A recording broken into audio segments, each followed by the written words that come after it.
Hi, welcome to HowtoDandD. My name is Fred Wheeler. Today I want to talk about Dungeons & Dragons 5e and specific rules beat general rules. If you have a look in the player's handbook on page 7, there is a section that says specific beats general. Because I run a channel that deals with rules all the time, this is probably one of the most important rules to understand. This book contains rules, especially in parts 2 and 3, that govern how the game plays. That said, many racial traits, class features, spells, magic items, monster abilities and other game elements break the general rules in some way. This creates an exception to how the rest of the game works. If a specific rule contradicts a general rule, that specific rule wins, trumps or overrides the general rule. I'm not going to go over the examples provided in the player's handbook. What I want to do is provide some examples of my own, and the reason being that as I do rules on the game, I always have comments that say, but what about this rule? Most of the rules that I have been presenting to you are based on the core rules or basic general rule and don't deal with specific areas of the game. The Barbarian's Unarmed Defense class ability is an example of armor class being calculated differently.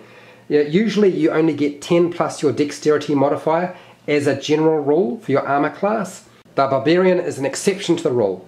They get to add their constitution modifier to armor class, not just their dexterity modifier. The Fighter's Action Surge class ability at level 2 allows a fighter to have 2 actions in one round.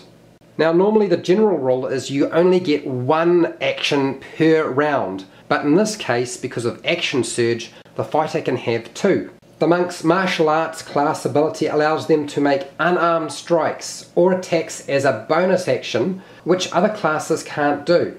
This is because of their specific Monk class ability. The Paladin can touch a willing creature and heal it by using its Lay on Hands class ability, which other classes can't do without casting a spell. This is one that gets people really confused. The Sorcerer can cast spells that are usually an action to cast, and they can cast them as a bonus action if they use up some sorcery points and use the Quicken Spell class ability, which other spellcasters simply can't do. If you're wearing adamantine armor, a critical hit does normal damage. Usually you would have to double the dice that you roll with a critical hit, but with adamantine armor, because it's a specific rule related to that particular magic item, you don't get to do that. And lastly, elves can't be put to sleep by magical sleep spells. Other races and classes don't have this ability. This is yet again another specific rule that trumps or overrides a general rule.